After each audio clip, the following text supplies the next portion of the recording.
श्री गुरुचरणेभ्यो नमो नमः। श्री राधा वल्लभो विजयते श्री हितम वंदे। भीष्म पितामह का उपदेश महाभारत के अनुशासन पर्व के अनुसार जब धर्मराज युधिष्ठिर महाभारत युद्ध में मारे गए अपने सगे संबंधियों की मुक्ति को देखकर दुखी थे, तब सरसैया पर लेटे भीष्म पितामह ने उन्हें सोमवती अमावस्या की महिमा बताई थी।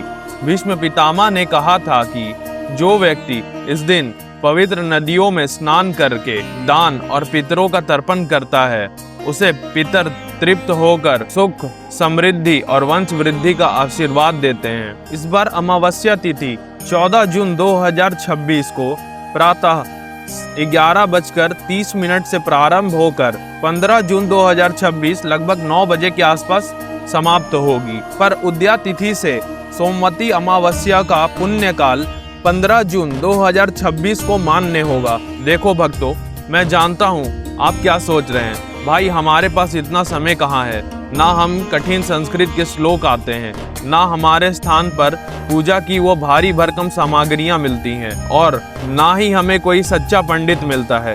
इसीलिए मैंने ये चैनल बनाया है।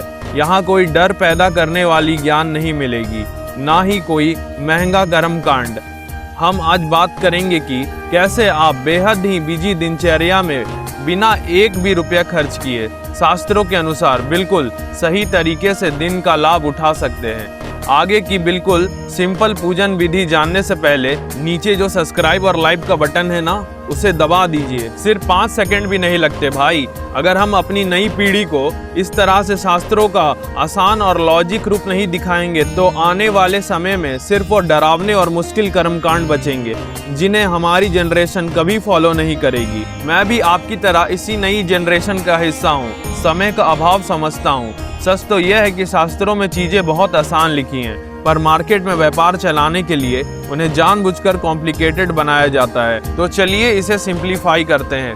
अब आगे पूछेंगे आपकी पूजन विधि क्या है। पुराणों का यह श्लोक गो सहस्त्र फलम तस्य मौन स्नानेन लभ्यते जपेन सर्व पापानि नश्यन्ति नात्र संशयः। इसका सीधा अर्थ यह है, सूर्योदय से पूर्व ब्रह्म मुहूर्त में या तो पवित्र नदी में स्नान कर ले या फिर घर में गंगा जल नहाने वाले पानी में डाल के स्नान करें तो गौदान का फल प्राप्त होता है। और मौन रहकर आपको मन ही मन भगवान के नामों का स्मरण करना है, इससे आपके पापों का नाश होगा। श्लोक ये भी कहता है नश्यन्ति नात्र संशयः, मतलब कि इसमें कोई संशय नहीं कि मौन रहकर स्नान करेंगे, भगवान के नामों का जप करेंगे तो आपके पाप भी नष्ट हो रहे हैं और आपको नए पुण्य भी प्राप्त हो रहे हैं।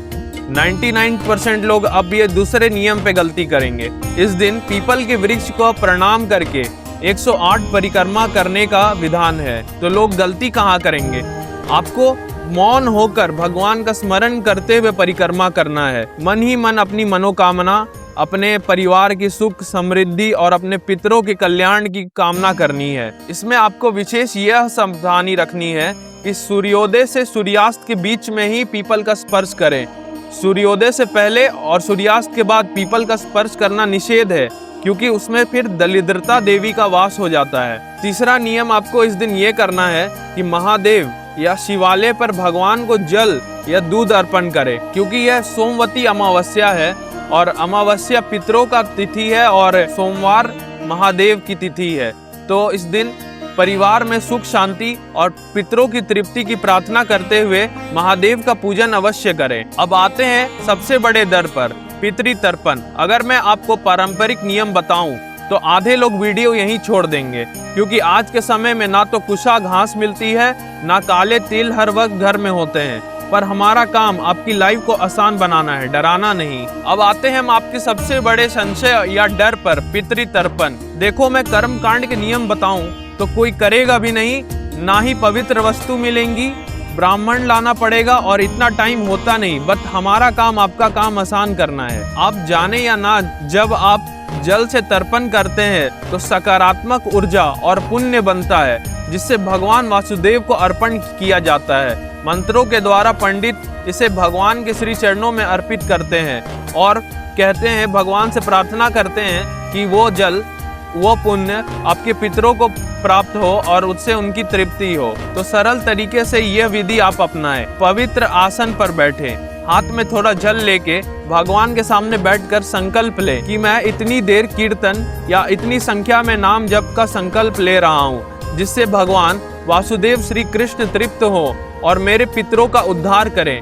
उन्हें तृप्ति प्रदान करें। फिर ईमानदारी से जितनी संख्या का संकल्प लिया है उतनी देरी जप या कीर्तन करें और फिर लास्ट में सारा जप भगवान के श्री चरणों में अर्पण कर दें। वासुदेवार्पणम अस्तु। और फिर भगवान से प्रार्थना करें कि हे भगवान, इसके पुण्य फल हेतु या यह जप के बदले या कीर्तन के बदले मेरे पितरों की तृप्ति करें। इसमें आपको केवल 5 से 10 मिनट लगेंगे, ना कोई वस्तु ना कोई सामग्री की जरूरत। भगवत नाम अपने आप में परम पवित्र, परम सामर्थ्यशाली है। मैं ये नहीं कह रहा कि तर्पण बिल्कुल ही ना करें। अगर आप कर सकते हैं तो पवित्र ब्राह्मण को बुलाकर पूर्ण विधि से तर्पण कर लें, पर उसके साथ भी आप ये विधि को जरूर अपनाएं ताकि आपको पूर्ण फल प्राप्त हो। अब आप कह रहे होंगे कि ये कोई मनमानी बात है। श्रीमद् भागवत में धुंधकारी के लिए गोकर्ण जी ने गया श्राद्ध पूर्ण तर्पण करके देख लिया, पर उस प्रेतात्मा का उद्धार नहीं हो सका। और लोक प्रसिद्ध है कि श्रीमद् भागवत कथा के सिर्फ श्रवण मात्र से गोकर्ण का उद्धार हो गया। और वैसे भी कहा जाता है कलयुग केवल नाम आधारा। अब दूसरा प्रश्न ये होगा, इस दिन क्या दान करें? तो शास्त्रों के अनुसार सफेद चीजों का दान शुभ माना गया है, जैसे चावल, आटा, दूध दान के कई अन्य विकल्प भी हो सकते हैं, जैसे लस्सी, ठंडाई और जल दान भी कर सकते हैं आप, क्योंकि अभी ज्येष्ठ मास भी चल रहा है। किसी ब्राह्मण को या जरूरतमंद को अन्न दान करना चाहिए। मैंने 33 मालपुए और 33 दीप दान का भी वीडियो बनाया है, 1-2 मिनट का शॉर्ट्स है, चैनल पर सर्च कर लें या पंडित शिवन पराशर के नाम से सर्च कर लें, आपको पूर्ण विधि मिल जाएगी। तो ये 33 दान करते हुए आप अपने अधिक मास के व्रत को वहीं पे विश्राम भी दे सकते हैं। और तो आज के इस वीडियो को यहीं पे विराम देते हैं। कुछ पूछना हो तो इंस्टाग्राम या कमेंट पर पूछ सकते हैं। राधे राधे।